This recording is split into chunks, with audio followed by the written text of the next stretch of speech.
derechos económicos, sociales y culturales que están ratificados por ley en Colombia desde 1976, contempla el trabajo como un derecho humano. Es muy importante entender que el Pacto Internacional de Derechos Económicos, Sociales y Culturales está ratificado por ley y que es un tratado sobre derechos humanos, porque entonces, de acuerdo con los artículos 93 y 94 de la Constitución Política nuestra, hacen parte del bloque de constitucionalidad sin absoluta ninguna duda. Dice así el artículo 6 del Pacto Internacional de Derechos Económicos, Sociales y Culturales.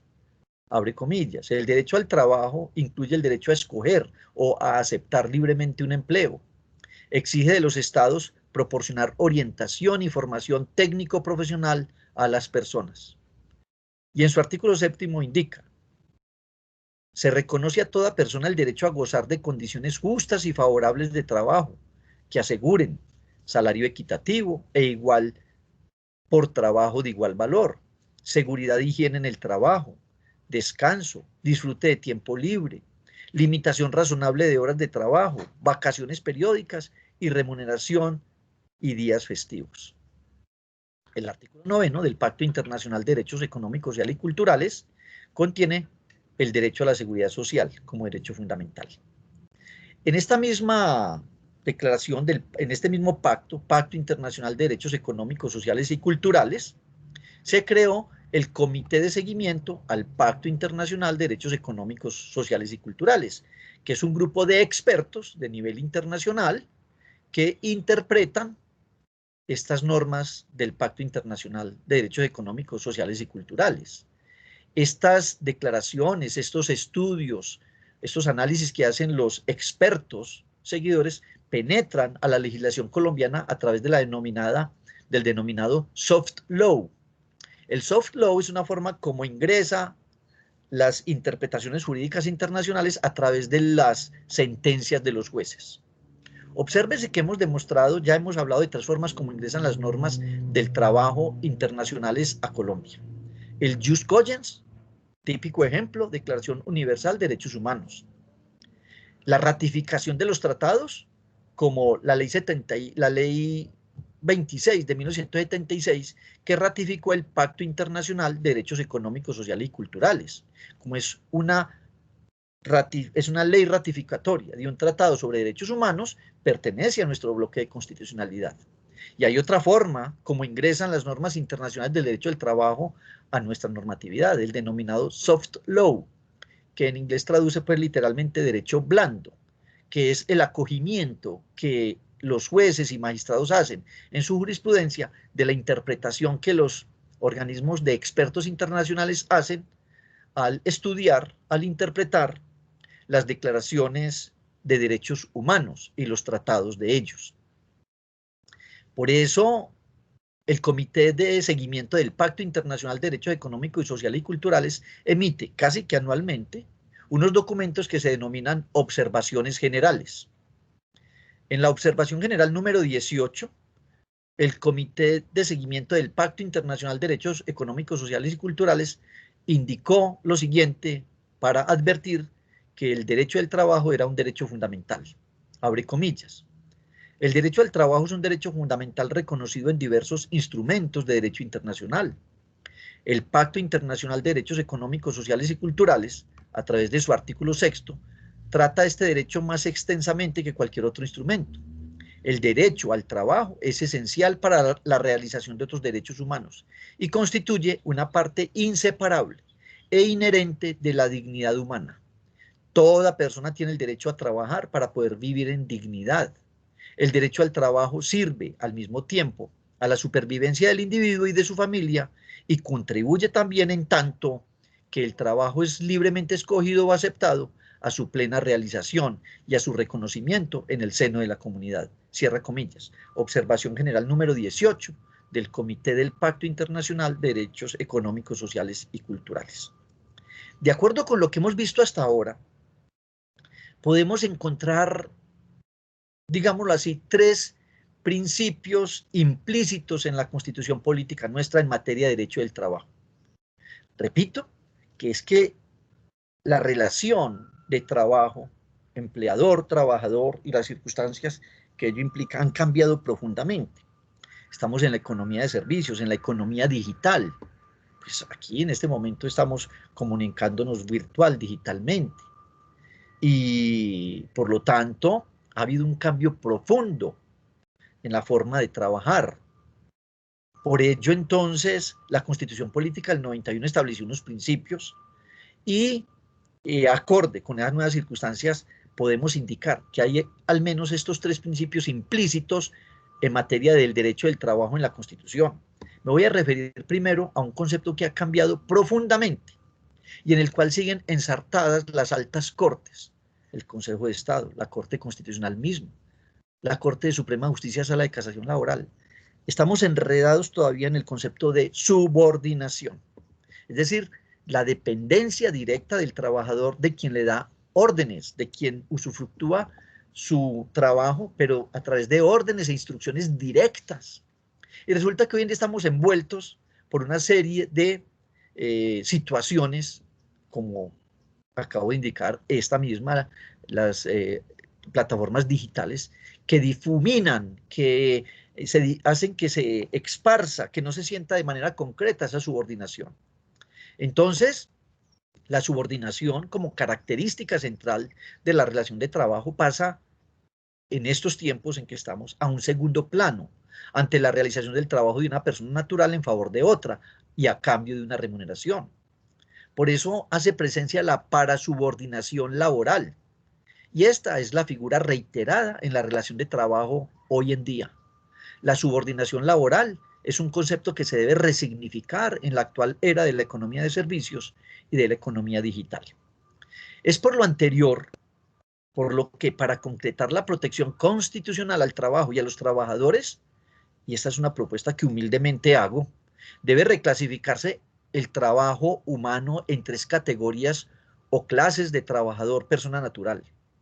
Primero, todavía subsiste algo del llamado trabajador subordinado. ¿Quién es el trabajador subordinado? Es el trabajador persona natural que recibe instrucciones directas del empleador. Corresponde al contrato de trabajo típico, a término indefinido, 8 horas diarias, en la sede o local del empleador y con instrucciones de este o de su representante. Como ustedes observan, este tipo de relación de trabajo es actualmente de carácter excepcional, pues ya la inmensa mayoría, incluso por la pandemia de la COVID-19 que estamos sufriendo, ni siquiera pueden realizar su trabajo en la sede o local del empleador. Una segunda clasificación de trabajador es el trabajador autogestionario por cuenta ajena o al que podemos denominar trabajador parasubordinado. Y es el trabajador que presta sus servicios personalmente, a cambio de una remuneración y en favor de un tercero, pero recibe las instrucciones en un contrato civil, en un contrato comercial o por un interventor del contrato en entidades públicas o privadas, o por un tercero intermediario o cualquier otra figura jurídica que soslaya la instrucción directa del beneficiario del trabajo. Por eso es que se denomina esta modalidad de trabajo para subordinación o trabajador para subordinado. Entonces, el trabajador asalariado, que es el protegido constitucionalmente, y es el que presta sus servicios de manera personal a otra persona natural, jurídica o de derecho público, sea de carácter subordinado o parasubordinado, debe estar real y efectivamente protegido por el derecho del trabajo.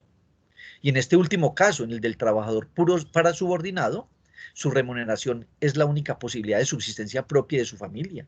Hay que darle toda la protección constitucional. Y un tercer trabajador persona natural es al que podemos llamar trabajador autogestionario por cuenta propia.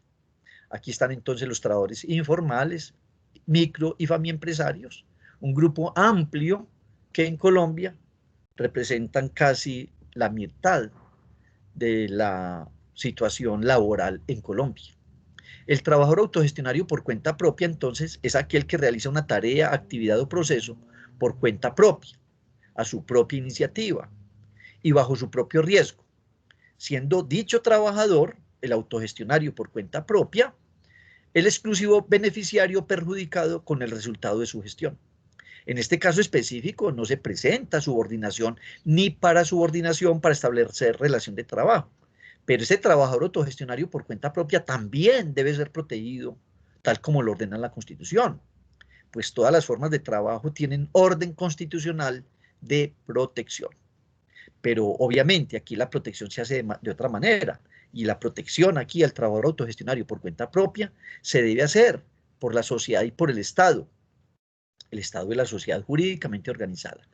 Y este trabajador se debe proteger no por la existencia de una relación de trabajo y en relación con su contraparte, sino por una institución propia del Estado Social de Derecho, a la que denominamos sistema de protección social.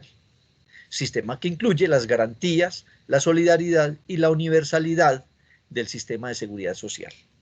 Infortunadamente, este sistema de protección social, tan venido a menos en estos días, con la promulgación del decreto 1174 de 2020, que nos habla del piso mínimo de protección social, que no es un piso mínimo, sino una precarización absoluta de la informalidad y el lanzamiento de la informalidad de muchas otras formas de trabajo que se trataron de formalizar. Quiero aquí hacer una corta mención a ese decreto 1174 de 2020, que habla del piso mínimo de protección social, porque pues a muchas personas las lanza a que estén cubiertas algún día por el sistema de beneficios económicos periódico BEPS, a que estén cubiertas por el SISBEN, que ya existía, y a que estén cubiertas por un seguro mínimo.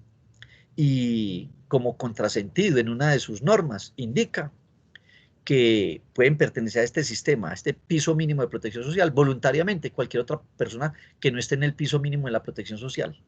Qué grave contrasentido. Entonces, ni el piso mínimo de protección social tan siquiera es mínimo. Bueno, pero eso lo dejamos para otra discusión y otra charla que tengamos por este canal. Entonces, recordemos, trabajador subordinado, trabajador para subordinado, este último para subordinado, que es un trabajador también asalariado, que presta sus servicios a un tercero a cambio de una contraprestación, y el trabajador autogestionario por cuenta ajena. Es por lo anterior, entonces, por lo que para declarar la relación de trabajo, de acuerdo con la Constitución y su garantismo procesal laboral, solo debería ser suficiente demostrar por el trabajador en un proceso judicial lo siguiente. Primero, la actividad, función o tarea realizada por él mismo como persona natural. Segundo, en favor o beneficio de otra persona, natural o jurídica, por cuenta ajena y a cambio de una remuneración. La subordinación tiene que ser resignificada, si no, en la realidad, en la práctica, estamos dejando desprotegido a la inmensa mayoría de los trabajadores de nuestro país, como infortunadamente está sucediendo. Así pues, entonces, con lo que acabo de decir, el concepto de derecho laboral desaparece para dar cabida al concepto de derecho del trabajo. No relación laboral, sino relación de trabajo. Debemos mantener esto en nuestra mente porque tiene mucha importancia con lo que vamos a mirar en el aspecto procesal enseguida. Repito, no relación laboral, sino relación de trabajo, para que efectivamente al trabajador, persona natural, la podamos proteger tal como ordena la Constitución política.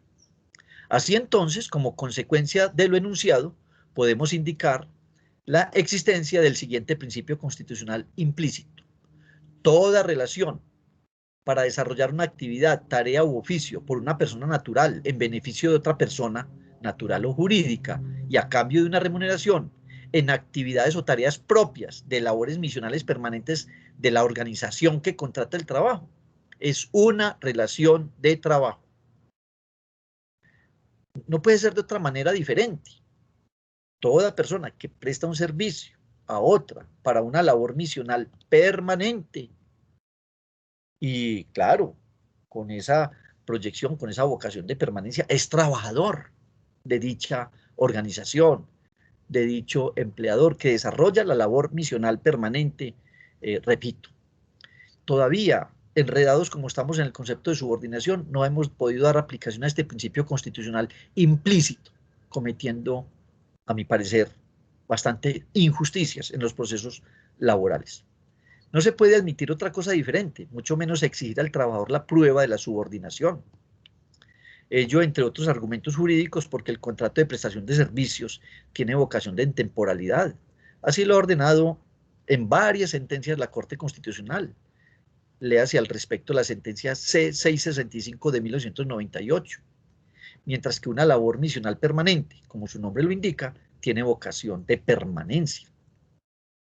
Otro principio constitucional implícito en materia del derecho del trabajo es el siguiente: toda relación entre una persona natural y otra cualquiera, en la que la persona natural realiza actividades o tareas en favor de esta, a cambio de una remuneración, debe presumirse relación de trabajo.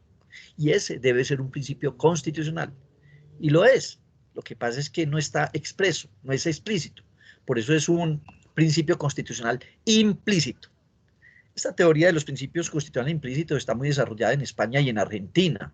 Infortunadamente en Colombia no está tan desarrollada esta teoría de los principios constitucionales implícitos, que en materia laboral y de la seguridad social deben tener mucha aplicación.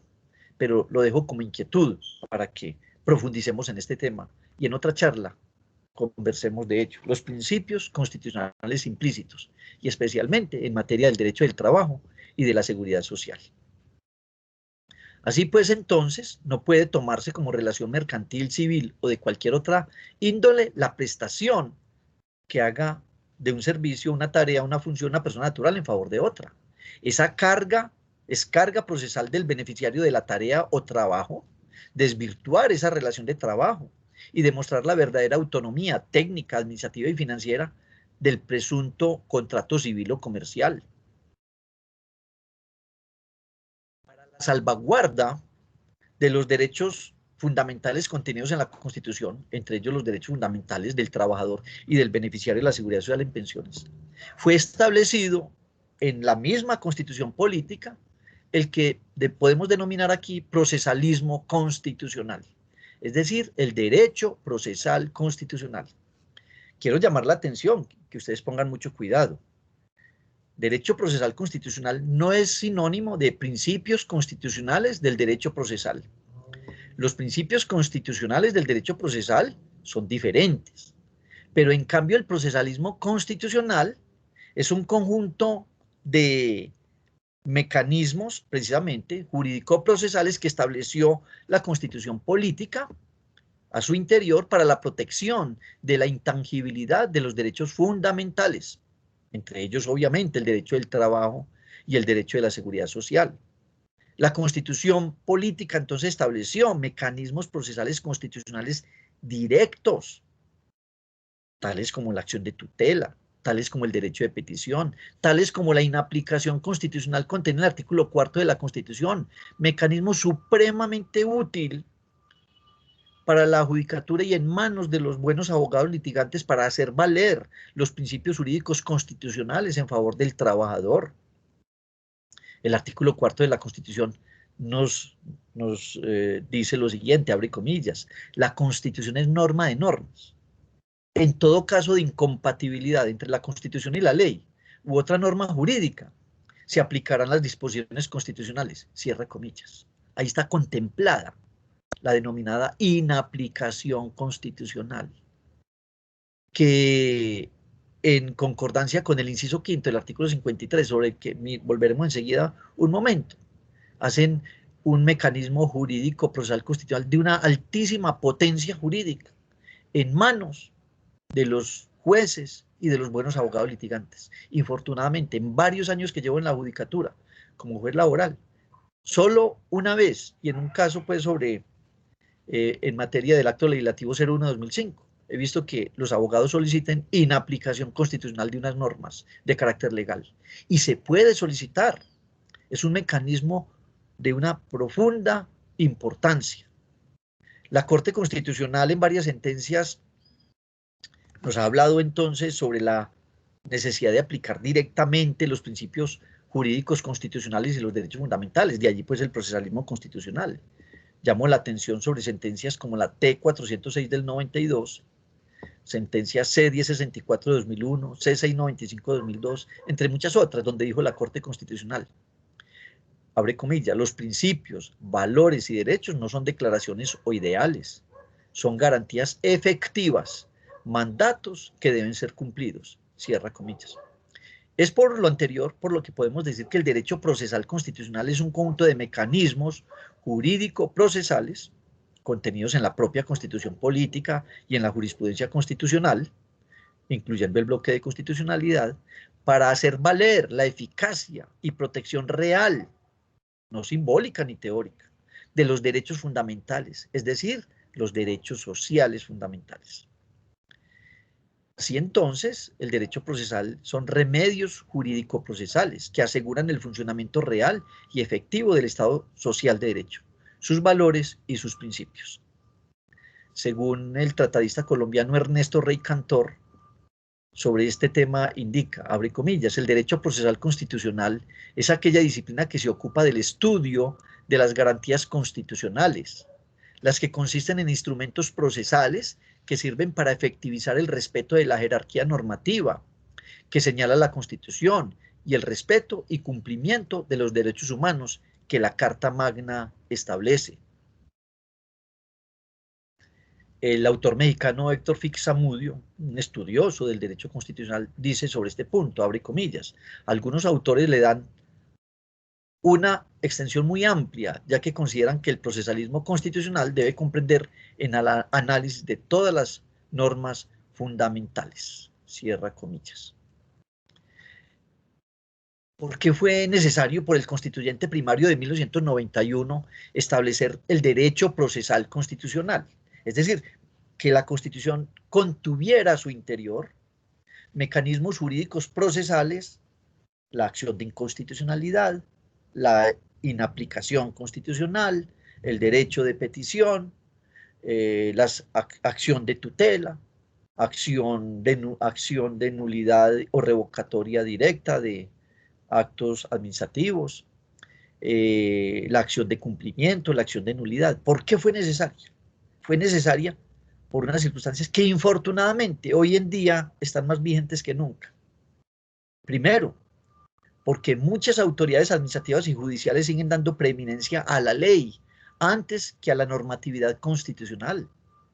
En la mayoría de los administradores públicos, e infortunadamente también de mucho juez y magistrado en Colombia, sigue vigente el paradigma del Estado de Derecho. Nótese incluso que todos los días, en la intervención que hace el presidente y sus ministros a las 6 de la tarde, en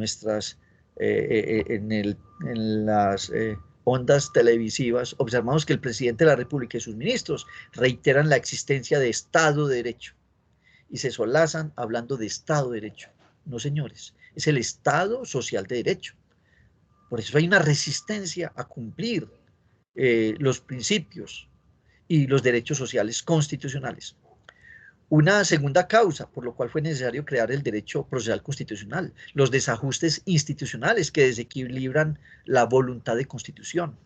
En Colombia, por ejemplo, el régimen excesivamente presidencialista que tenemos, algún día lo tenemos que cambiar.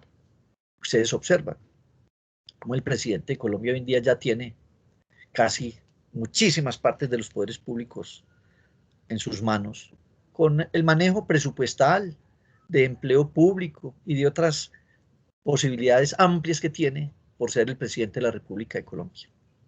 Tenemos un régimen excesivamente presidencialista en Colombia que desajusta, desequilibra la arquitectura constitucional. Una tercera causa, los factores reales de poder en nuestra sociedad.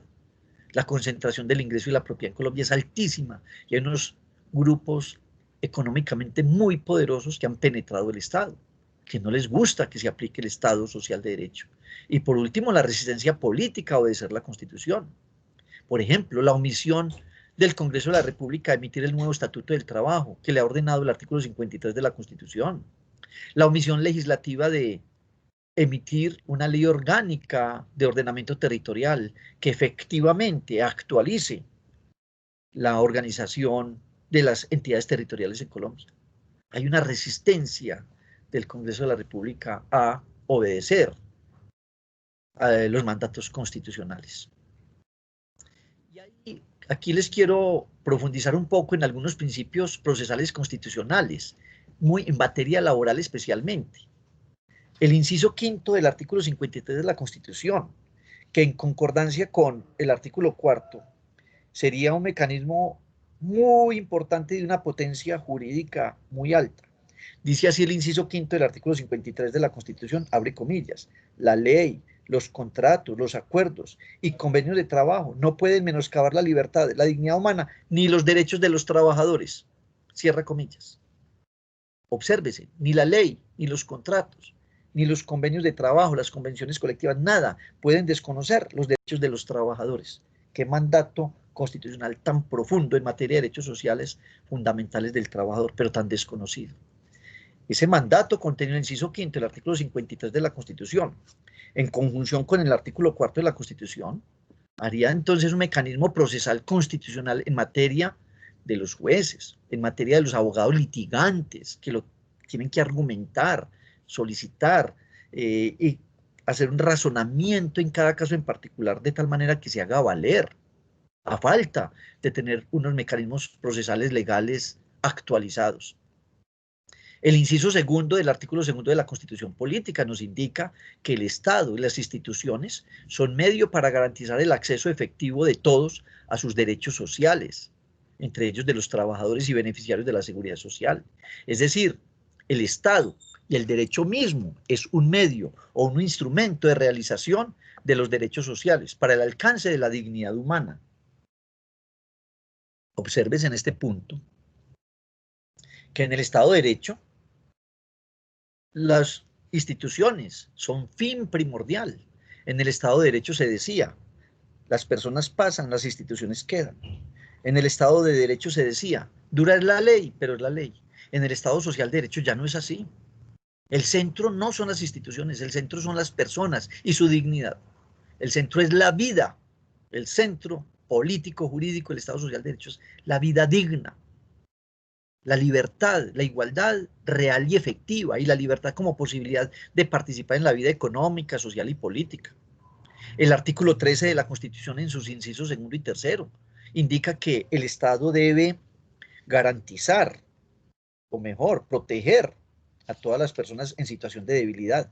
Voy a leer expresamente los incisos segundo y tercero del artículo 13 de la Constitución Política, porque en materia laboral tiene un alcance constitucional muy grande y son normas muy desconocidas. Dice así, inciso segundo y tercero del artículo 13 de la Constitución, abre comillas. El Estado promoverá las condiciones para que la igualdad sea real y efectiva y adoptará medidas en favor de grupos discriminados o marginados. El Estado protegerá especialmente a aquellas personas que por su conducta económica, física o mental se encuentren en circunstancias de debilidad manifiesta y sancionará los abusos o maltrato que contra ellos se cometan. Cierra comillas. Sancionará los abusos o maltratos que contra ellos se cometan, contra las personas que están en situación de debilidad, o económica, o física, o mental. No cabe duda que la inmensa mayoría de nuestros trabajadores, personas naturales, están a plena dificultad económica, que tienen que ser protegidos. Este es un principio constitucional procesal que debe hacerse valer. También el artículo 228 de la Constitución tiene un mandato procesal constitucional muy importante, la prevalencia del derecho sustancial en las actuaciones públicas, y los términos procesales pues se deben observar con diligencia. A raíz de esos mecanismos procesales constitucionales han aparecido construcciones constitucionales de la Corte Constitucional muy importantes, que algún día volveremos sobre ellas. Aquí las quiero apenas mencionar, cómo con el procesalismo constitucional sí se pueden construir instituciones que se consoliden jurisprudencialmente, pero hay que pedirlas, hay que estudiarlas. A título de ejemplo traigo algunas. Por ejemplo, fuero de estabilidad laboral reforzada. El fuero de la estabilidad laboral reforzada de la madre gestante, de personas en situación de discapacidad, de personas en situación de ser prepensionados, entre otros, no están contempladas en ninguna ley, más que en principios constitucionales, como los acabo de demostrar, pero ya son entendidos cabalmente por toda la judicatura, por el mundo normativo en Colombia, que existe y que hace parte de la normatividad colombiana de carácter laboral. Fuero de estabilidad laboral reforzada, es una construcción a partir entonces del procesalismo constitucional.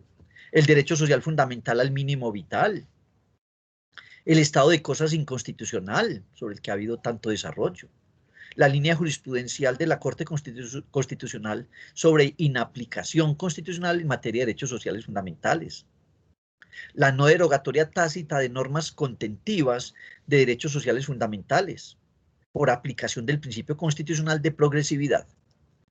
Pónganme cuidado en este punto que estoy hablando del principio constitucional de progresividad, que no está en ninguna parte en los 381 artículos de nuestra Constitución, pero están en el artículo 26 de la Declaración Americana de Derechos Humanos, que hace parte, que está ratificada por la Ley 16 de 1972 y por lo tanto hace parte del bloque de constitucionalidad de nuestro país. Principio de progresividad. Principio de progresividad, entonces, que hace parte del constitucionalismo. El bloque de constitucionalidad mismo es una construcción jurisprudencial constitucional. Quiero recabar un poco sobre el concepto de inaplicación constitucional, porque es muy importante y muy poco utilizado en materia del derecho del trabajo, y tan importante y tan útil. El concepto de inaplicación constitucional, ya la jurisprudencia de la Corte Constitucional tiene una amplia línea jurisprudencial sobre ello, y tiene por lo menos 3 puntos ya definidos. La inaplicación constitucional, ha dicho la Corte Constitucional primero, busca evitar que en casos concretos el juez pueda inaplicar, pueda darle amplia aplicación a la norma constitucional e inaplicar las normas de inferior categoría de la Constitución que tengan por consecuencia la vulneración de derechos fundamentales. Un segundo principio que nos tiene contemplada la Constitución, la Corte Constitucional en este punto. La inaplicación constitucional es una obligación de aplicar preferentemente las normas constitucionales cuando las normas de inferior categoría, incluidas las leyes, resulten incompatibles con las primeras. Por eso al juez le toca estudiar cada caso en particular. Cuando el juez hace una inaplicación constitucional, la hace para el caso en particular. La inaplicación ya erga omnes frente al mundo jurídico es competencia exclusiva de la Corte Constitucional, según mandato del artículo 241 de la propia Constitución. Ahora sí, perdón, y por último, la inaplicación constitucional no tiene que ser invocada expresamente por una de las partes o interpuesta como una acción. Puede ser aplicada incluso de oficio, la amplia oficiosidad constitucional que le da estas normas al juez laboral y de la seguridad social. Ahora sí vamos a pasar en estas última media hora a entender entonces, de acuerdo con lo que acabamos de decir, qué normatividad procesal le debemos aplicar al proceso laboral y de la seguridad social. Con esta suprema importancia constitucional que acabo de mostrar, ¿cómo puede ser posible que todas las normas procesales se hayan actualizado, menos la del derecho del trabajo y de la seguridad social? Les voy a poner aquí 4 ejemplos, 3 ejemplos o varios ejemplos, y vamos a profundizar un poco, sobre todo en la actualización del proceso del derecho privado, contemplado en el Código General del Proceso, el cual ha tenido una amplia actualización jurisprudencial constitucional, pero el derecho procesal del trabajo y la seguridad social no. Reparen en esto que les voy a indicar. El derecho procesal contenido en el Código General del Proceso está promulgado para poder que los jueces solucionen controversias de carácter patrimonial y contractual. Ustedes saben que los derechos patrimoniales y contractuales son desistibles, son renunciables, porque miran al mero interés de la persona. Y el Código Procesal, que reglamenta la vía procesal, que reglamenta las condiciones de los jueces para proteger los derechos que miran al mero interés particular de las personas, está arreglado en la Ley 1564 de 2012, que recoge amplia actualización jurisprudencial constitucional. En materia del derecho administrativo, el proceso administrativo está relacionado con la solución judicial de conflictos en los cuales prevalece frente a las autoridades administrativas la presunción de legalidad de los actos administrativos y la autoejecutoriedad de estos. Esa vía procesal para solucionar estos conflictos administrativos entre las personas y el Estado o las entidades públicas, o entre las entidades públicas entre sí, fue promulgada la Ley 1437 de 2011, Código de Procedimiento Administrativo y Contencioso Administrativo, el cual contiene el precedente judicial constitucional más relevante. En materia de proceso penal. Sabemos que el proceso penal reglamenta la vía, el método como el juez penal ha de defender el principio constitucional de libre locomoción de las personas. Y para eso fueron emitidas las leyes 600 del año 2000 y 906 del año 2004. Esta última que contiene el sistema penal acusatorio. También contiene el principio de más allá de toda duda razonable. Principios también sobre la protección de las víctimas como parte del proceso penal y la reparación de estas, entre otros temas de rango constitucional. En cambio, para el proceso laboral y de la seguridad social, que es la vía procesal por medio de la cual el juez laboral y de la seguridad social debe garantizar el acceso real y efectivo de todos los trabajadores, de todas las personas en Colombia, a dos derechos fundamentales como son el del derecho del trabajo y la seguridad social, no se ha hecho actualización. Hay dos actualizaciones, pero han sido para muy puntuales. La ley 712 de, la ley 712 de 2002, lo que hizo fue entonces introducir dentro del derecho laboral y de la seguridad social, derecho laboral, la seguridad social. En su momento, año 2001 y 2002, se discutió mucho si era necesario crear una nueva especialidad dentro de la jurisdicción ordinaria de jueces que se dedicaran a estudiar la seguridad social. Se entendió que, pues, por todos los puntos donde se mirara, era más conveniente que el juez laboral también conociera de la seguridad social. Pues para ello fue promulgada la ley 712 de 2002. Por lo tanto, la ley 712 de 2002 pues, no actualizó en ningún otro punto el Código Procesal del Trabajo y Seguridad Social. Y la ley 1149 de 2007 fue emitida exclusivamente para introducir dentro del Código Procesal del Trabajo y la Seguridad Social la oralidad. Y entonces estableció algunas reglas en relación con la oralidad procesal en el trabajo y la seguridad social. Pero con esas dos normas, ley 712 de 2001 y ley 1149 de 2007, con ninguna de ellas se actualizó el Código Procesal del Trabajo y de la Seguridad Social a los principios constitucionales que buscan garantizar el acceso real y efectivo al derecho fundamental al trabajo y la seguridad social. No ha sido actualizado. Estamos los jueces, los abogados litigantes, todo el mundo jurídico, para defender unos claros derechos constitucionales, unas premisas constitucionales que acabamos de ver, como la contiene el inciso quinto del artículo 53 de la Constitución, donde habla de la protección constitucional de los derechos del trabajo, con una norma preconstitucional, con una norma que viene desde 1948, una norma procesal laboral que fue emitida, promulgada en plena revolución industrial en Colombia. Los años 40 y 50 del siglo pasado pues fueron la plena industrialización de nuestro país. Hoy en día Colombia es un país desindustrializado, Medellín. Hoy en día estamos bajo la égida de la economía de servicios y de la economía digital. Y tenemos un conjunto entonces procesal, laboral y de la seguridad social que no puede, que no alcanza a dar respuesta efectiva dentro de ese procesalismo a garantizar por parte de la judicatura y por parte entonces de los jueces, abogados, de los abogados litigantes, cómo buscar las vías procesales correctas para hacer valer esos derechos fundamentales. Quiero recabar aquí en 4 o 5 puntos muy importantes que contempló la Ley 1564 de 2012, que es el Código General del Proceso, que, repito, es un conjunto procesal normativo que reglamenta la resolución de conflictos judiciales en materia de derechos contractuales y patrimoniales, que no derechos constitucionales irrenunciables, sino derechos plenamente desistibles o renunciables, como son los patrimoniales y contractuales. Y el Código General del Proceso trajo unas instituciones que ya las quisiera el Código Procesal del Trabajo y Seguridad Social tenerlas para sí.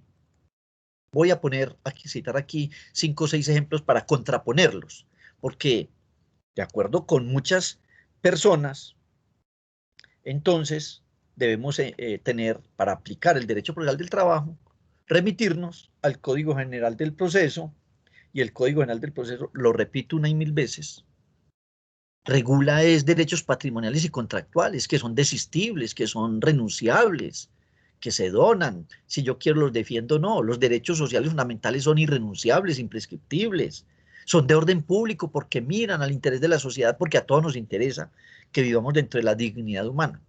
Voy a resaltar entonces 5 o 6 puntos del Código Penal del Proceso muy interesantes que ya quisiera el Código Procesal del Trabajo y Seguridad Social tenerlos. Primero, el artículo 4 del Código Penal del Proceso nos indica que el juez debe hacer uso de los poderes para que la igualdad sea real en el proceso. Obviamente retomando la principialística jurídica constitucional. Un segundo punto muy importante y sobre el que se ha establecido mucha discusión, las medidas cautelares innominadas. El literal C del artículo 590 de la ley 564, de la ley 1564 de 2012 reza de la siguiente manera, abre comillas. El juez podrá decretar cualquier otra medida que encuentre razonable para la protección del derecho objeto de litigio, impedir su infracción o evitar las consecuencias derivadas de la misma, prevenir daños, hacer cesar los que se hubieran causado o asegurar la efectividad de la pretensión. Cierra comillas. Quisiéramos nosotros los jueces laborales tener una norma medianamente parecida a esta. Según las altas cortes, no podemos utilizar esta medida porque el artículo 85A del Código Procesal del Trabajo contiene una medida cautelar que, con todo respeto, a mi juicio es inconstitucional, porque tiene como sanción no dejar participar al demandado si no paga una caución. Y a nadie se puede negar la participación en un proceso por si le violentaría el derecho constitucional de acción, de tutela judicial efectiva. Es un derecho fundamental que no se le puede negar a nadie. Entonces, obsérvese cómo un código procesal que reglamenta, que protege derechos patrimoniales y contractuales, que son desistibles y renunciables, contiene una medida tan importante. El derecho procesal laboral, que defiende dos derechos constitucionales relevantes, como es el del trabajo y la seguridad social, no los tiene y no la podemos aplicar. Un tercer elemento, artículo 167 del Código General del Proceso, la carga dinámica de la prueba, que está mencionada en los artículos, en el artículo 167, en el inciso segundo, y es una normatividad muy importante, que se entiende que si la tiene un código privado, pues cuánto más debiera tener un código procesal que defienda entonces derechos fundamentales. Dice así el inciso segundo del artículo 167 del Código Penal del Proceso, abre comillas. No obstante, según las particularidades del caso, el juez podrá de oficio o a petición de parte distribuir la carga al decretar las pruebas durante su práctica o en cualquier momento del proceso antes de fallar, exigiendo probar determinado hecho a la parte que se encuentra en una situación más favorable para aportar las evidencias o esclarecer los hechos controvertidos. La parte se considerará en mejor posición para probar, en virtud de su cercanía con el material probatorio, por tener en su poder el objeto de prueba, por circunstancias técnicas especiales, por haber intervenido directamente en los hechos que dieron lugar al litigio o por estado de indefensión o de incapacidad en la cual se encuentre la contraparte, entre otras circunstancias similares. Cierra comillas. Ya quisiéramos en el proceso laboral y de la seguridad social tener una norma medianamente parecida a la que aquí se lee. Obviamente que bajo otras premisas las aplicamos, pero lo que quiero mostrar es el Código Penal del Proceso ha asimilado una serie de instituciones procesales de acuerdo a tono con la Constitución Política del 91. Y en el proceso laboral tenemos un procesalismo que proviene de 1948. También el artículo 169 del Código Penal del Proceso habla ampliamente de las pruebas oficiosas. El artículo 206 habla del juramento estimatorio. El juramento estimatorio, otra norma que ya quisieran los trabajadores tener en su favor para hacer valer sus derechos fundamentales. Porque este juramento estimatorio está elevado a la categoría de prueba. El juramento estimatorio es una prueba. Voy a leer el segundo inciso del artículo 206 del Código Penal del Proceso, mejor el primer inciso, para que se vea la importancia de esta norma, que ya quisiera el Código Procesal del Trabajo y Seguridad Social tenerla. Y hay mucha discusión si la podemos aplicar o no. Hay discordancia porque el artículo 25 del Código Procesal del Trabajo y la Seguridad Social solo indica que la parte debe cuantificar, pues, o mejor, indicar si el proceso es de mínima o mayor cuantía, y con eso se considera la cuantificación. Entonces, si uno como juez laboral hace la exigencia del juramento estimatorio, que es ampliamente beneficioso, que de no decir la parte contraria, nada es una presunción en su favor, no se puede aplicar. Dice así el artículo 206, Código General del Proceso, abre comillas, quien pretenda el reconocimiento de una indemnización, compensación o el pago de frutos o mejoras, deberá estimarlo razonadamente, bajo el juramento en la demanda o petición correspondiente, discriminando cada uno de sus conceptos. Dicho juramento hará prueba del monto, mientras su cuantía no sea objetada por la parte contraria dentro del traslado respectivo. Solo se considerará la objeción que especifique razonadamente la inexactitud que se le atribuye a la estimación. Cierra comillas. Esta es una norma muy importante procesalmente hablando, porque si no se dice nada al respecto, hace prueba dentro de unos elementos de racionalidad, obviamente, que el juez verificará, pero hará plena prueba dicho juramento estimatorio, de la parte contraria no decir nada, o de la parte contraria, en forma razonada y ampliamente argumentada, no demostrar que es de manera diferente. Las facultades extra y ultrapetita que incluso el artículo 281 del Código General del Proceso contiene.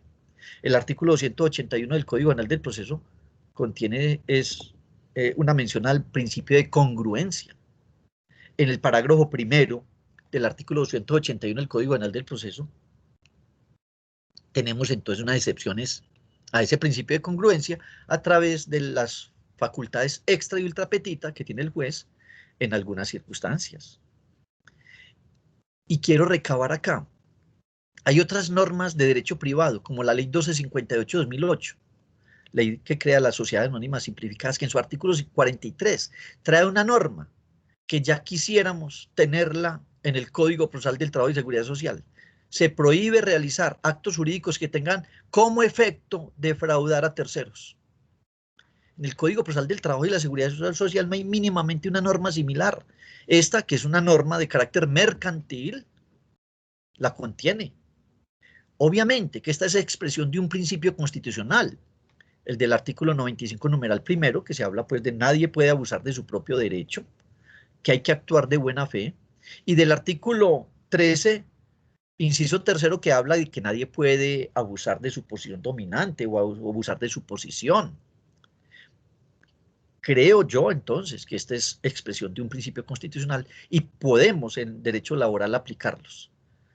En mi caso, pues, bajo la aplicación legal de normas como el artículo 24 de la Ley 222 de 1995, que habla de la responsabilidad de los directivos cuando se violentan leyes, he creído interesante que, por ejemplo, cuando se demandan las sociedades anónimas simplificadas, que son entidades que se hacen de manera muy fácil, es un documento privado escrito en cualquier parte y llevado a la Cámara de Comercio, y ya la sociedad anónima simplificada existe.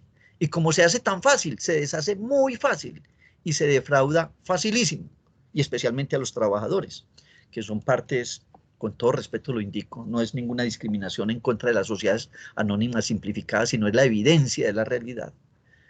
Se defrauda muchísimo y tiene una norma, se prohíbe realizar actos defraudatorios a terceros, solo que a renglón seguido establece que eso solo lo puede estudiar la Superintendencia de Industria y Comercio o los jueces civiles. A mi parecer, nosotros en la judicatura laboral también se puede exigir el cumplimiento de esta norma, porque esta es expresión de un principio constitucional. Artículo 43, Ley 1258 de 2008. Se prohíbe realizar actos jurídicos que tengan como efecto defraudar a terceros. Los principales terceros en una empresa son sus trabajadores. Por eso debemos preguntarnos si todas esas amplias posibilidades procesales las tiene el Código Penal del Proceso, Ley 1564 de 2012, que reglamenta la solución judicial de conflictos patrimoniales y contractuales. ¿Qué tenemos entonces para el proceso judicial laboral y de la seguridad social, donde resolvemos conflictos constitucionales? La protección del trabajo y trabajador, la protección del beneficiario de la seguridad social.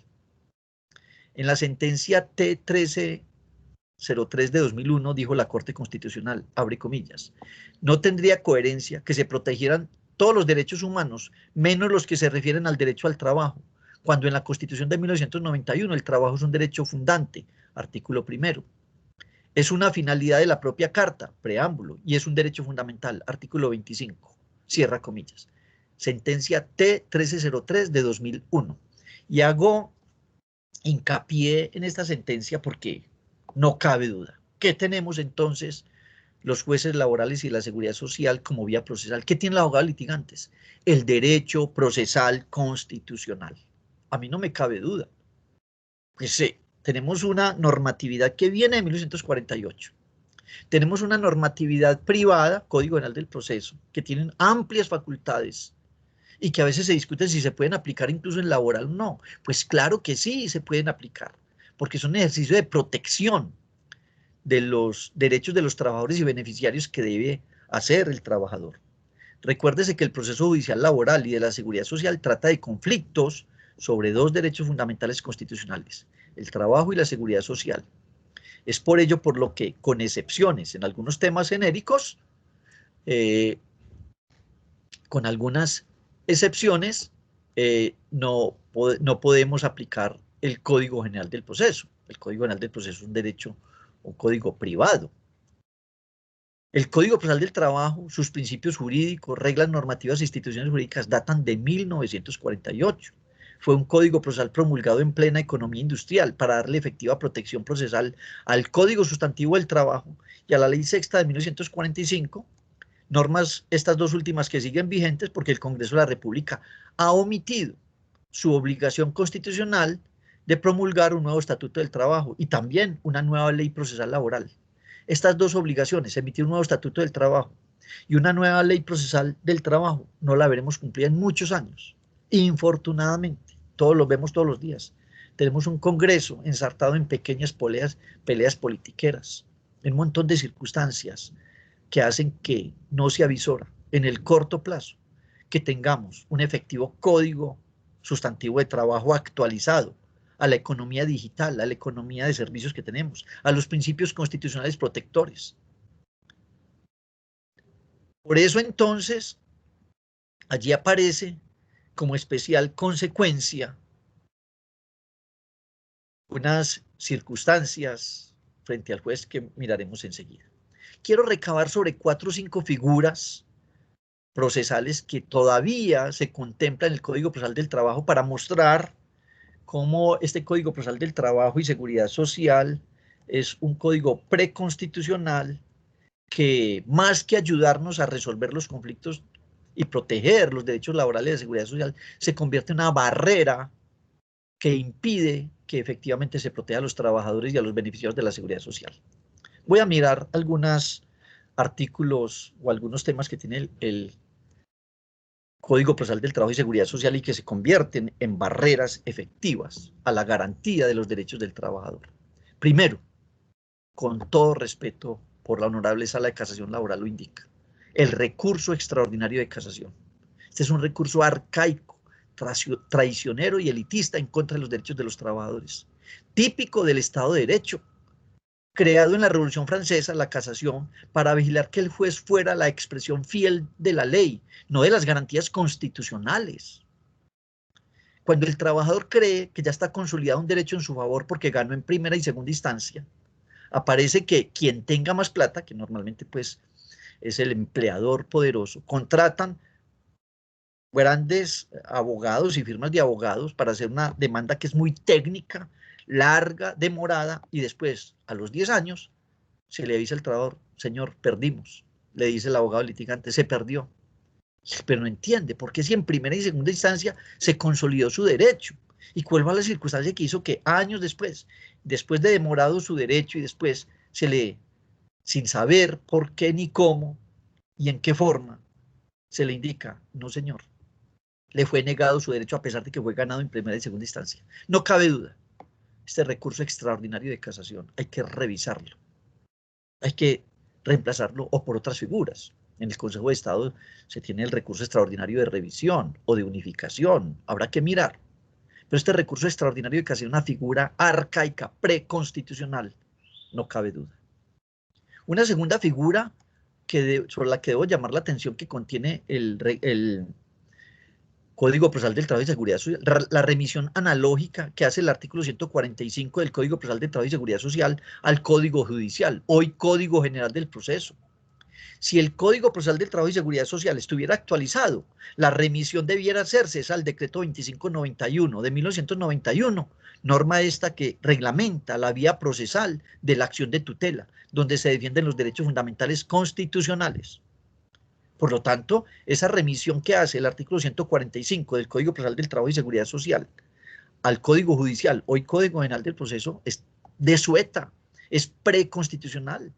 La remisión debe ser a normas que salvaguarden los derechos fundamentales, a la Constitución misma o al decreto 2591 de 1991. Por lo tanto, el Código Procesal del Trabajo y Seguridad Social no tiene involucrado dentro de su procesalismo la aplicación del bloque de constitucionalidad, y menos pues el control de convencionalidad. En materia del control de convencionalidad, dicho la sentencia T576 de 2008, Honorable Corte Constitucional, abre comillas, las autoridades judiciales han de adoptar medidas para garantizar la protección de los derechos y para tal fin han de tener en cuenta los tratados internacionales sobre derechos humanos y deben observar de igual modo las interpretaciones que de los mismos efectúen las autoridades competentes, cierra comillas. El Código Procesal del Trabajo nuestro es ajeno a toda esta normatividad, porque, claro, proviene de 1948. Otro problema gravísimo que tenemos con nuestro actual Código Procesal del Trabajo y Seguridad Social son las disputas que tenemos con la jurisdicción ordinaria, especialidad laboral y seguridad social, con la jurisdicción administrativa. Y también la especialidad laboral y seguridad social con la especialidad civil. Pongo un ejemplo sobre una disputa que hay con las autoridades administrativas. Trabajadores públicos y la primacía de la realidad.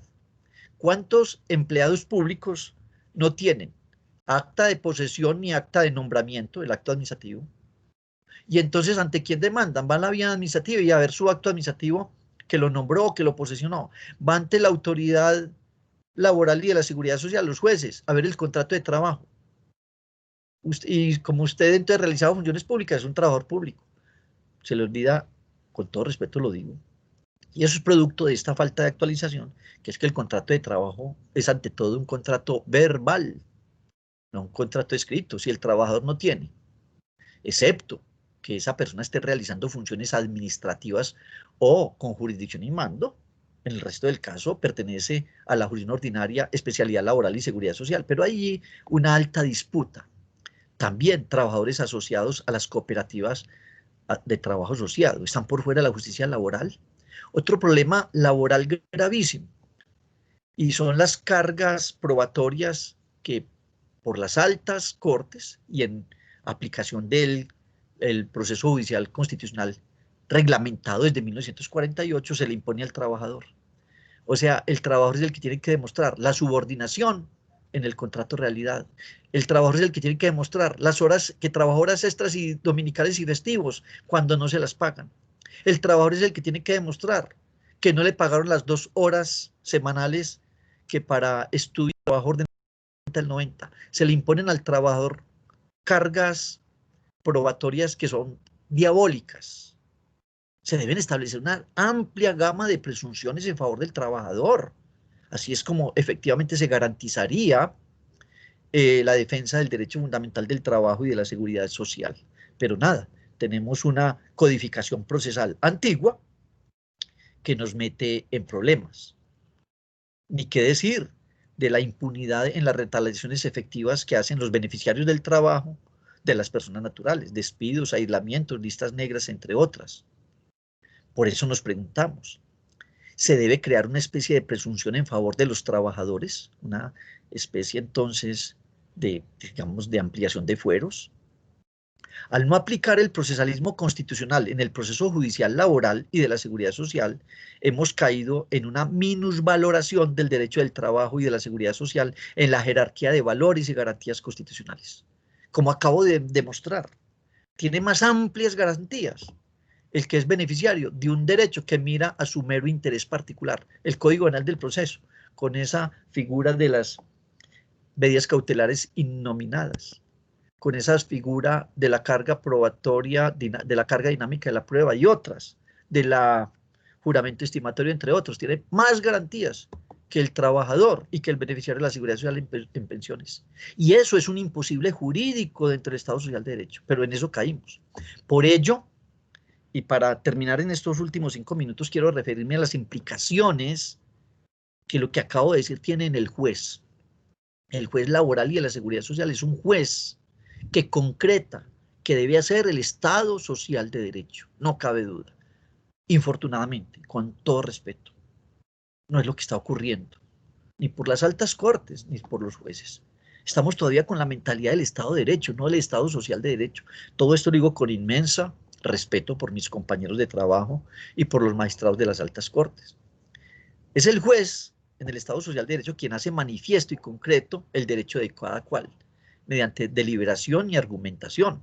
Así se construyen las razones públicas, jurídicas que constituyen el derecho. La razón pública busca concretar la justicia, la pluralidad en la sociedad y tiene un fin de interés común. En este sentido, es en este sentido que se debe entender el papel central del juez en el Estado Social de Derecho y en especial en el proceso laboral y de la seguridad social. Tan es así que es por ello por lo que reza el artículo 1 de la Ley Estatutaria de Administración de Justicia de la siguiente manera, abre comillas: la administración de justicia es la parte de la función pública que cumple el Estado, encargada por la Constitución Política y la ley de hacer efectivos los derechos, obligaciones, garantías y libertades consagrados en ellas, con el fin de realizar la convivencia social y lograr y mantener la concordia nacional. Cierra comillas. En sentencia C-037 de 1996, analizando este artículo, dijo la Corte Constitucional sobre el papel de los jueces en nuestro país, que es muy importante. Quiero que pongan cuidado a esta cita que voy a hacer, porque el juez es, en el Estado Social de Derecho, es una figura protagónica. En el Estado de Derecho, el juez es espectador, el juez es, entre comillas, neutral, imparcial. En el Estado Social de Derecho, el juez es activo, el juez es figura protagónica, no mero espectador. Escuchen cómo dice la Corte Constitucional, sentencia C-037 de 1996, abre comillas. Así, en lo que atañe a la administración de justicia, cada vez se reclama con mayor ahínco una justicia seria, eficiente y eficaz, en la que el juez abandone su papel estático como simple observador y mediador dentro del tráfico jurídico y se convierta en un partícipe más de las relaciones diarias, de forma tal que sus fallos no solo sean debidamente sustentados desde una perspectiva jurídica, sino que, además, respondan a un conocimiento real de las situaciones que le corresponde resolver. Continúa la sentencia C-037 del 96. Las consideraciones precedentes implican, en últimas, una tarea que requiere como consecuencia de haber sido nuestro país consagrado en la Carta Política como un Estado Social de Derecho, un mayor dinamismo judicial. Pues sin lugar a dudas, es el juez el primer llamado a hacer valer el imperio de la Constitución y de la ley, en beneficio de quienes, con razones justificables, reclaman su protección. Así entonces, la justicia no ha pasado de ser un servicio público más a convertirse en una verdadera función pública, como bien lo define el artículo 228 del Estatuto Fundamental. Significa lo anterior que tanto en cabeza de los más altos tribunales como en cada uno de los juzgados de la República, en todas las instancias radica una responsabilidad similar, cuál es la de hacer realidad los propósitos que inspiran la Constitución en materia de justicia, y que se resumen en que el Estado debe asegurar su propia y cumplida administración a todos los asociados. En otras palabras, que esta no sea simple letra muerta, sino una realidad viviente para todos. Cierra comillas. De acuerdo entonces, como lo acabamos de escuchar con la cita jurisprudencial, para hacer efectivo el principio constitucional de justicia material, antes que justicia en abstracto, existe una competencia constitucional que en el Estado Social de Derecho tienen los jueces de hacer cumplir normativamente y de manera directa, a través de sus providencias, los valores, principios y derechos fundamentales, aún por encima de la omisión legislativa o vacío legal, y aún por encima de las pretensiones de las autoridades administrativas contenidos en la Constitución política. incluyendo dentro de esta, como lo ha indicado de hace años atrás la Corte Constitucional, el bloque de constitucionalidad. Si no hay juez, la sociedad podrá tener algún tipo de organización, pero no será en todo caso organización jurídica o normativa. Es por ello por lo que el juez lo quieren o lo tratan de controlar las otras ramas del poder público. En el caso de la rama legislativa, los congresistas reclaman constantemente que la Corte Constitucional y que los jueces constitucionales en general lo suplantan o le invaden sus competencias.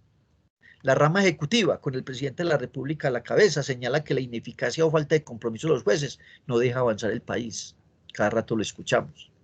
Es por lo anterior, por lo que el juez en el Estado Social de Derecho debe tener las características de independencia, de autonomía, de idoneidad y de sensibilidad social que le permita efectivamente concretar el Estado Social de Derecho. Pero, sobre todo, en materia laboral y de la seguridad social, el juez, además de las anteriores características, debe ser un juez audaz e imaginativo, cualidades necesarias para estar dispuesto a mostrar nuevas interpretaciones, argumentos, caminos, eliminando la excesiva reverencia a las altas cortes y a los precedentes, a los cuales debe confrontar siempre con construcciones argumentativas sopesadas y con el respecto al debido proceso.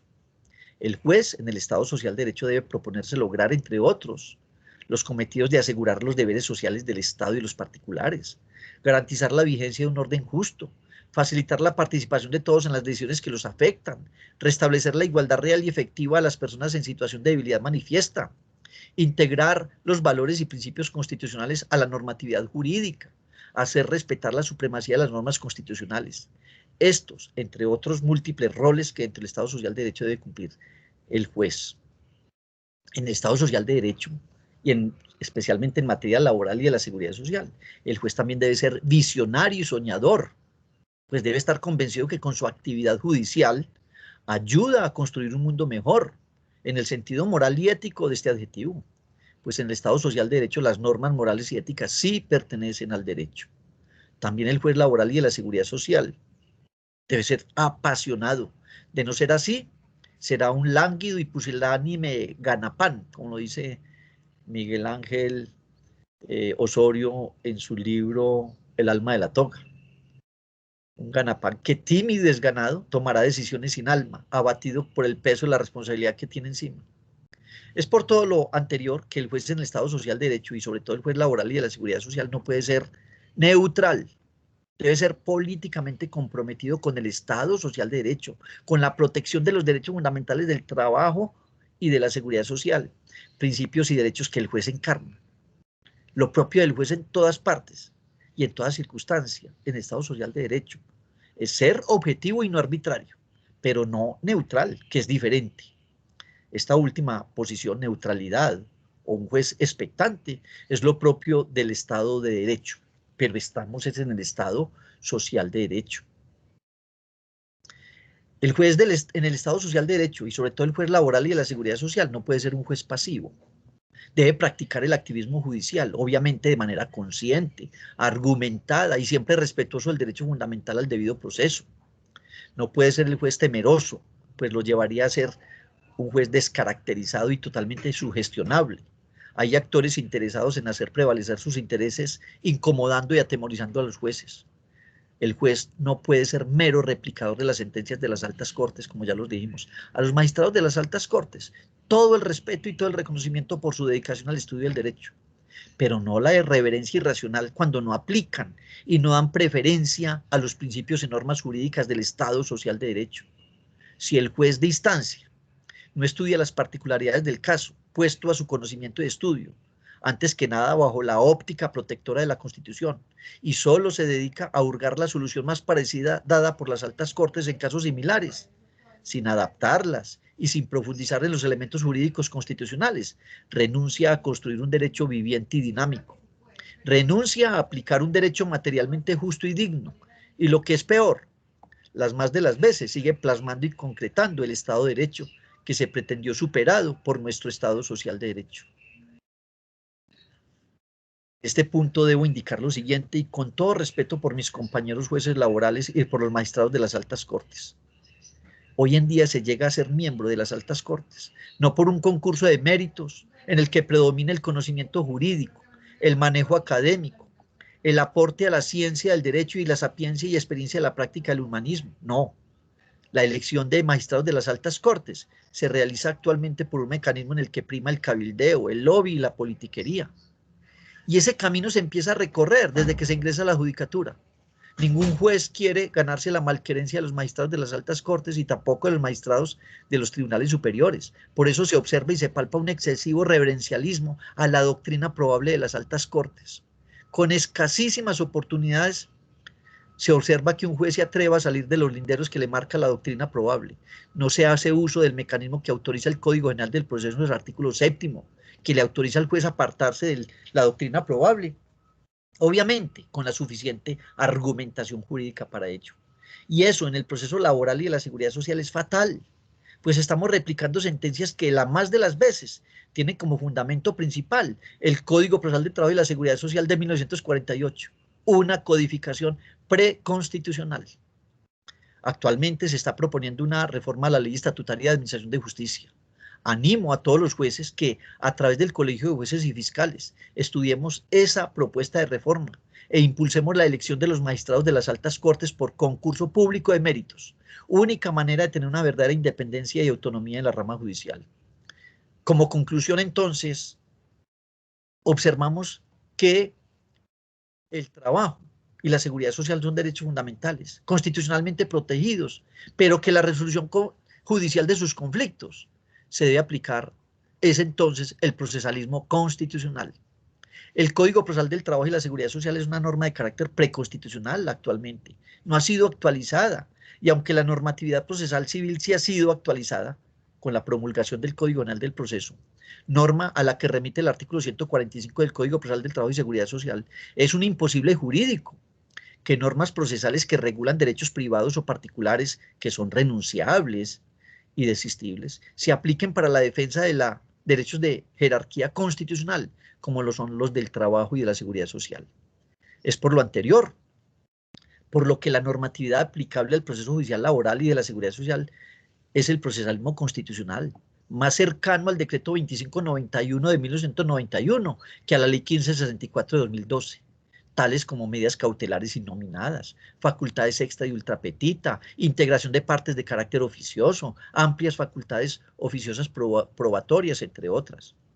Respetuosamente lo digo, de no hacerse así como lo acabo de indicar, la propia especialidad laboral y de la seguridad social de la judicatura seguirá siendo la más grande barrera a la aplicación de las garantías constitucionales al trabajo y a los trabajadores y a los beneficiarios de la seguridad social.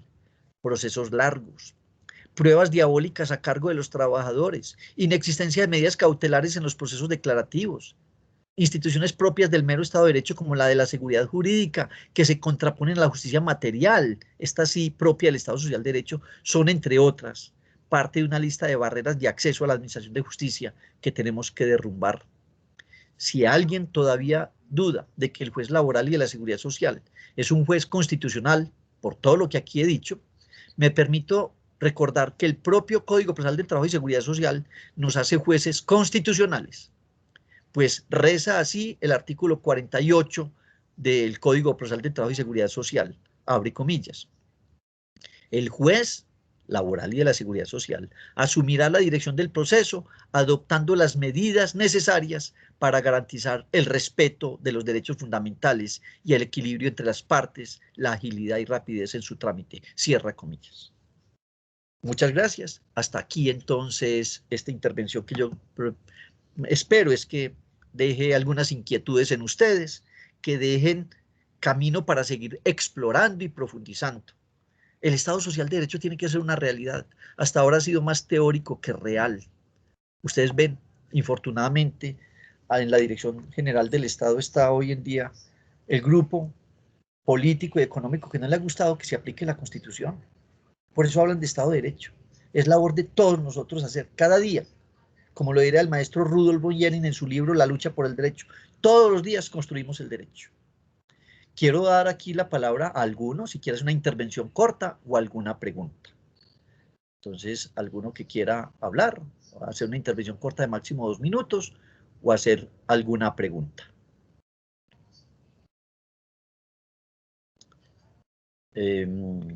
Si no hay entonces alguna intervención, si no hay preguntas, les agradezco mucho.